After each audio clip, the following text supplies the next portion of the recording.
Hello, I'm Yajin. Today, I'm going to talk about the ethics of automotive AI. We will explore the ethical and moral dilemmas surrounding self-driving cars. Before the presentation, I would like to ask a few questions. Have you ever imagined the vehicles of the future? What if people could check their schedule, read books, and emails in the car while they were going to work? What if your car could automatically hit the brakes or perform other emergency actions, like when a pedestrian unexpectedly appeared in front of your fender, for example? All of these ideas are no longer figments of the imagination. Autonomous driving technology that can assist drivers is already being developed and implemented. At the same time, however, this new technology has caused great controversy and innumerable new hazards. Problems with self-driving cars have emerged worldwide. On February 14, 2016, Google's self-driving car turned right and collided with a bus. Additionally, the U.S. Highway Traffic Safety Administration announced in 2022 that 70% of 392 crashes involving advanced driver assistance system implicated Tesla vehicles. Tesla's autopilot setting, which include traffic-aware cruise control or driver assistance system, are to blame. The problem is that about 830,000 Tesla vehicles are equipped with this system. Ironically, even in cars with low-level autonomous system, accidents occur just as frequently in comparison to human drivers, which in turn increases concern about higher-level autonomous systems. The Society of Automotive Engineers, SAE, has defined and enforces the present standard for autonomous driving. These standards are organized by level, with low level employing minimal automation and the highest level using full automation. Through SAE standard, it is possible to examine the moral and ethical issues that stem from decreased human involvement and increased automation. The issue is best captured with the trolley dilemma.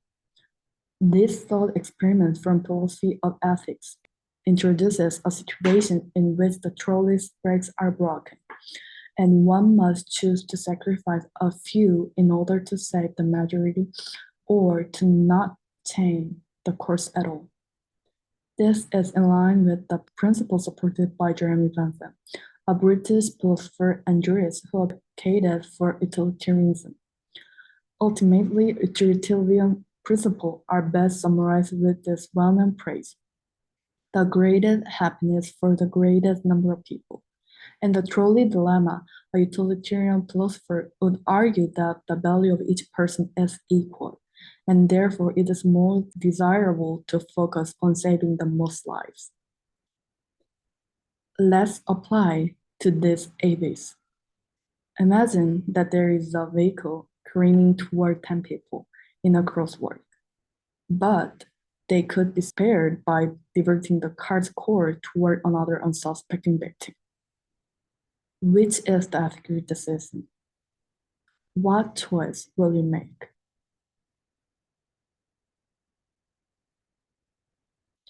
However, what if the victims you chose were in fact dear loved one whom you simply could not bear to lose? Would you change your mind or not?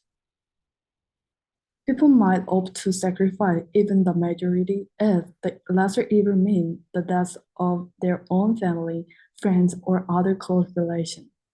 This extreme situation in which one must choose what is morally and ethically right within a limited time is a problem that can be applied to autonomous vehicles as well.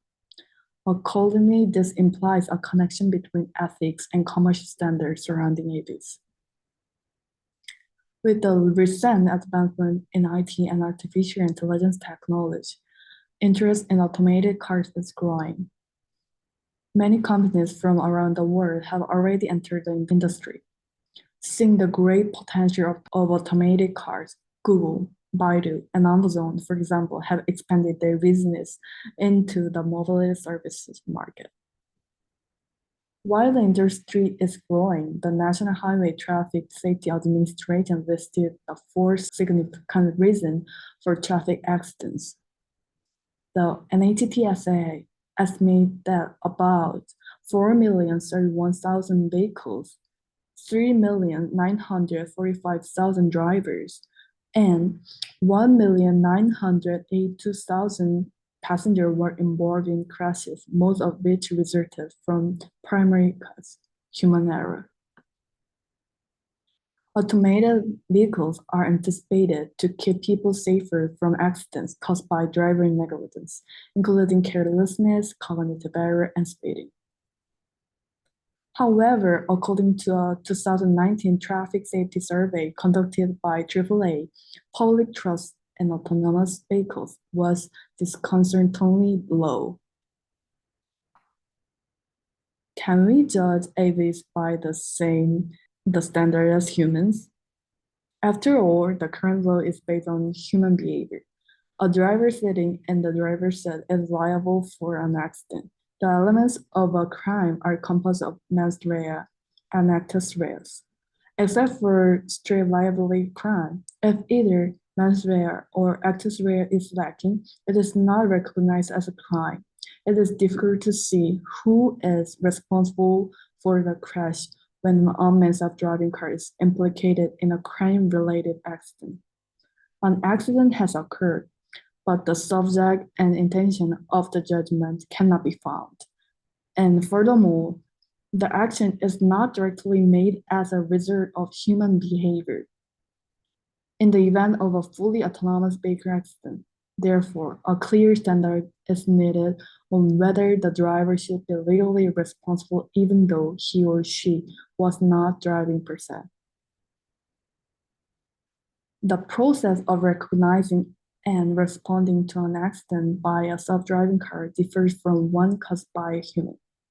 Self-driving cars use V2X technology and ADAS sensors, as well as digital precision maps to distinguish objects with great accuracy. On the other hand, a person reacts by reflex and instinct at the moment of an accident. In the moment before an accident, a human judgment may have been their best choice at the time. But it cannot be said that it was the most rational and reasonable decision. In 2014, researchers at MIT's Media Lab designed an experiment called the moral machine. The study gathered replies from various users around the world to 13 traffic accident scenarios in which someone's death is inevitable. Ultimately, it asked participants who should be saved and who should be sacrificed, modeling the trolley dilemma. By 2020, the platform collected 40 million results from millions of people in 233 regions. Researchers tried to find commonalities between people's choices. Various criteria were presented, such as the size of the group, whether the group included animals, element of self-sacrifice, and compliance with the law. After reviewing the responses of 2.3 million individuals worldwide, the researchers found that the moral principles that guide drivers' decisions vary widely from culture to culture. AI and similar technology will become more complex and will continue to develop even faster. Eventually, replacing some human roles, it is predicted that artificial intelligence will have to make decisions directly relevant to life and death matter. As a result, a consensus on the ethical dilemma surrounding AVs must persist the technology that allows for fully autonomous driving. Science and ethics are inextricably linked, both simultaneously assisting with and hindering each other's development. Although the driverless cars are expected to reduce overall traffic accident rate, we must consider whether we can entrust the decision of automated cars in the event of the inevitable accidents that will allow. Because of this, a general agreement on accountability should be established first. We should also debate whether the public should accept the prospect of automated cars if they can be programmed to violate ethical standards and actively kill others. Ultimately, we need to communicate and decide on this criteria. If we can all reach an agreement on a single conclusion. Furthermore, the perspective of actual users should be considered, rather than just the opinions of programmers, industrialists, politicians, and ethicists. Considering the rapidly developing state of AI and AVs, the time for social and political discussion is now long overdue. Thanks everyone for taking time to listen to my project.